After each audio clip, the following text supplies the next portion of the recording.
Sam, chauffeur de poids lourds, traverse une petite ville en route vers le nord. Lorsqu'il rencontre un pont trop bas, il constate que son camion est trop élevé d'1 centimètre pour passer en dessous. Mais ce pont est l'unique chemin qui mène à sa destination. Que peut-il faire pour passer sous ce pont? Il peut dégonfler légèrement les pneus de son camion, réduisant ainsi sa hauteur de manière suffisante pour passer sous le pont.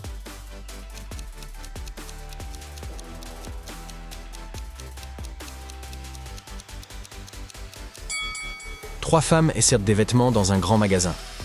À votre avis, laquelle d'entre elles est enseignante? Regardez bien l'image et tentez de trouver la réponse.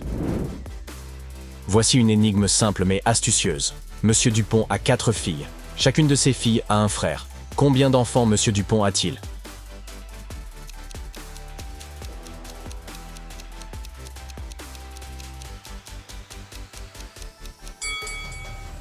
Monsieur Smith a 5 enfants. Toutes ses filles ont le même frère.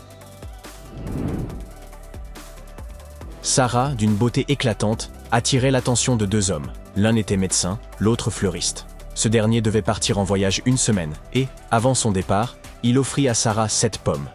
Pourquoi un tel cadeau? Devinez-vous la raison derrière ce geste symbolique?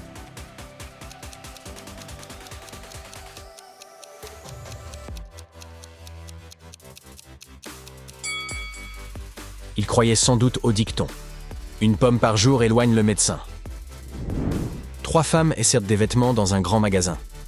À votre avis, laquelle d'entre elles est enseignante? Regardez bien l'image et tentez de trouver la réponse.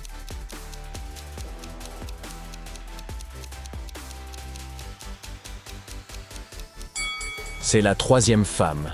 Si vous observez attentivement, vous remarquerez que ses bas sont tachés de craie, probablement à cause des cours qu'elle donne. L'inspecteur Robin fut appelé à la Sorbonne pour enquêter sur une série de vols qui s'y étaient produits. En 1 semaine, il eut 3 suspects.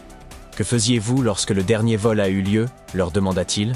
Thomas répondit « Ce jour-là, j'étais absent. Je devais emmener ma petite sœur à sa répétition de violon. » Judy déclara « J'ai passé cette journée à la bibliothèque, à réviser pour les examens de mi-trimestre. » Robert expliqua « J'étais également à la bibliothèque pour étudier l'espagnol. Je vais au Brésil cet été, donc je tente de rattraper mon retard. » Le détective sut immédiatement qui mentait. Pouvez-vous deviner qui c'était?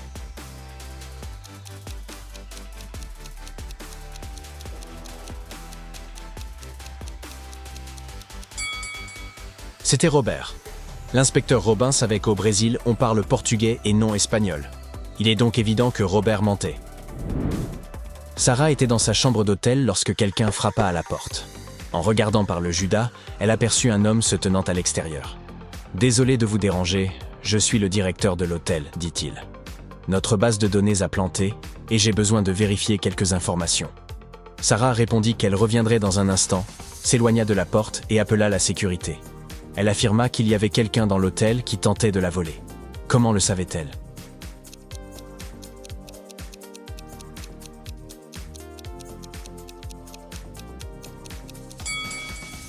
L'homme est un imposteur car son badge porte un nom féminin, ce qui prouve qu'il n'est pas le véritable directeur de l'hôtel. Lorsqu'Anna arriva au lycée, elle remarqua que son amie Johanna était très contrariée. C'était le début de la journée, et pourtant quelqu'un avait déjà volé son sac à dos. Anna entama une enquête. Jenna du laboratoire de robotique affirma qu'elle réparait un robot ce matin-là. Catherine de l'équipe d'athlétisme expliqua qu'elle venait juste de commencer son entraînement. Et James dit qu'il avait passé 3 heures à résoudre un problème de mathématiques et qu'il était épuisé. Anna sut immédiatement qui avait pris le sac à dos. Pouvez-vous découvrir qui c'était?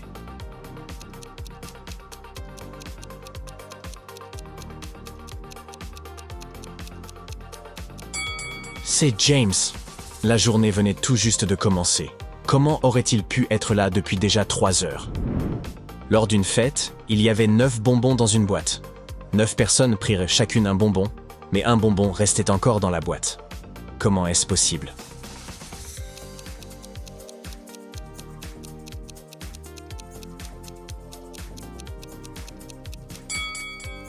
C'est assez simple. La dernière personne a pris à la fois le bonbon et la boîte. De cette façon, un bonbon est resté dedans. Un professeur de mathématiques expliquait à ses élèves les chiffres romains.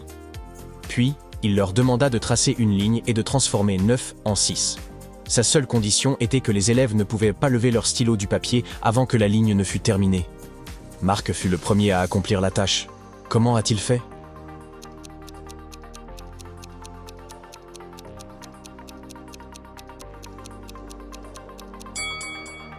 Marc a dessiné la lettre S devant 9, formant ainsi le mot SX. Malin, non? Rachel était dans son bureau lorsque la sécurité l'informa qu'un cambrioleur s'était introduit dans le bâtiment. À cet instant, il tentait de s'échapper. Elle se précipita vers les ascenseurs pour évacuer, mais 2 ascenseurs arrivèrent en même temps à son étage. Dans chacun d'eux se trouvaient des hommes au comportement suspect, susceptibles d'être le malfrat. Comment Rachel peut-elle savoir quel ascenseur prendre?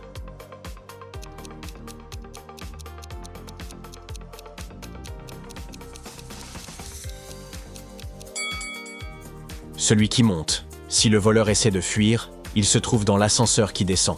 Il est donc plus sûr pour Rachel de prendre l'ascenseur qui monte. Il est temps de prendre rendez-vous chez le coiffeur pour couper ses vilaines fourches. Mais il n'y a que 2 coiffeurs en ville, un homme et une femme. En les observant, lequel devriez-vous choisir?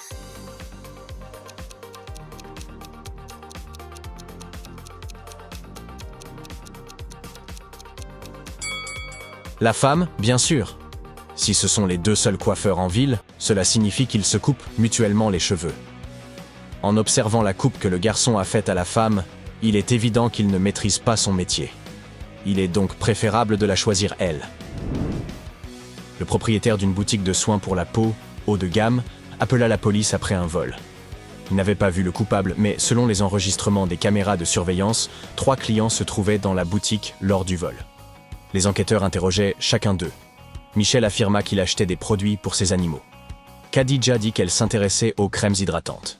Maya, quant à elle, précisa qu'elle cherchait des lotions. Sauriez-vous dire qui ment?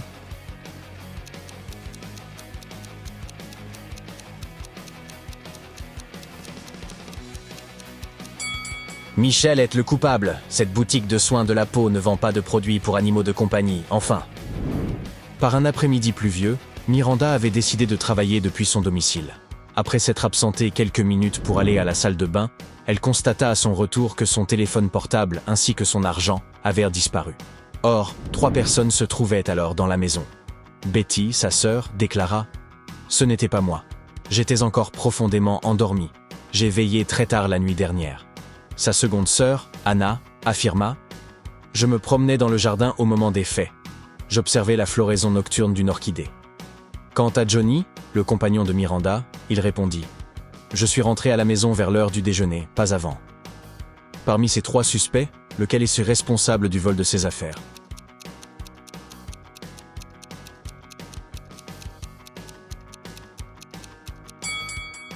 Anna est la coupable. Les orchidées nocturnes ne fleurissent que la nuit.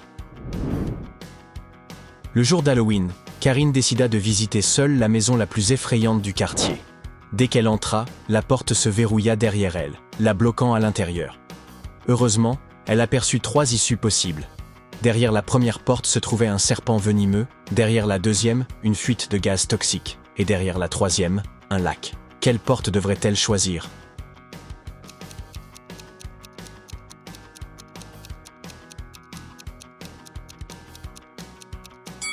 La dernière porte, ce n'est qu'un lac, elle pourra le traverser à la nage.